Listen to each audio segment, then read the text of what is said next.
So now coming to question number 8. Question number 8 says describe the various ways by which seeds are dispersed. अब हमें बताने अलग अलग तरीके जिनसे सीड डिस्पर्सल होता है. सीड डिस्पर्सल होता क्या है, जो किसी भी फ्रूट के या किसी भी प्लांट के जो सीड्स है वो कैसे फैलते हैं.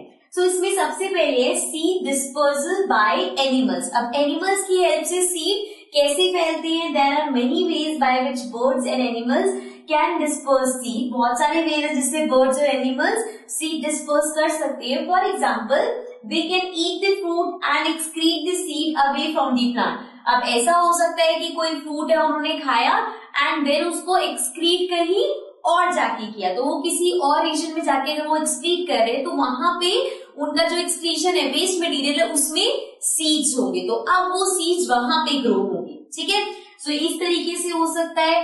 Also some seeds have barbs that get attached to the animals body and are carried to new sites. और कभी कभी ऐसा होता है कुछ सीड्स में बार्ब्स होते हैं, उसमें क्या होता है जैसे अगर एनिमल कहीं बैठा हुआ है तो वो उसकी बॉडी पे अटैच हो जाएंगे, बॉडी से चिपक जाएंगे एंड देन जब वो अगर बर्ड है तो फ्लाई करके कहीं और चली गई, या एनिमल है तो वो किसी और रीजन में जा रहे हैं, कहीं और जा रहे हैं, तो वहां पे वो सीड गिर सकते हैं. सो इस तरह से सीड एक जगह से दूसरी जगह पे ट्रेवल हो रहे हैं with the help of animals. Then next है डिस्पोजल बाय वाटर. अब वाटर की हेल्प से कैसे होता है. Disposal by water takes place in some aquatic plants and in some plants which grow near a water body. तो पहली बात तो वाटर वाले कौन से वाले थे, एक तो एक्वेटिक प्लांट्स में मोस्टली होता है और ऐसे प्लांट्स जो वाटर बॉडी के पास ग्रो करते हैं. Seeds of water lily float and दस डिस्पर्स्ड बाय वाटर. अब जैसे वाटर लिली है तो उसके जो सीड्स है वो वाटर की हेल्प से ही तो फैल रहे हैं, वाटर की हेल्प से वो फ्लोट कर रहे हैं, राइट. सो इस तरह से वाटर की हेल्प से भी सीड डिस्पर्स हो सकते हैं. अब इसके अलावा दो और चीजें जिन पे हम आएंगे.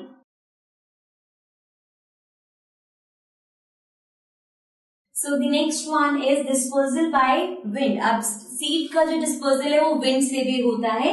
Seeds of some plant are lightweight and some hair-like or wing-like structure are present on them. तो कुछ ऐसे सीड्स होते हैं जो बहुत ही ज्यादा लाइट वेट होते हैं, उनके ऊपर फेदर सा या कुछ विंग सा बना होता है जिससे वो हवा के साथ फ्लोट कर सके.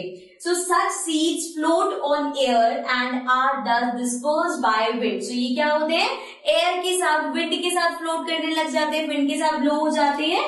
एग्जाम्पल डैंडलियन है, मैम्पलर है, ड्रमस्टिक है, एटसेट्रा. सो ये सब इसके एग्जाम्पल है जो जिसके सीड्स विंड से डिस्पोज हो जाते हैं. Okay, then the last one is dispersal by explosion. So sometimes the seeds are dispersed by the bursting of fruit with sudden jump. एकदम से अगर कोई फ्रूट है एंड वो एकदम से फट जाता है तो उसमें क्या होगा, जो उसकी सीड्स है वो स्प्रेड आउट हो जाएंगे, राइट.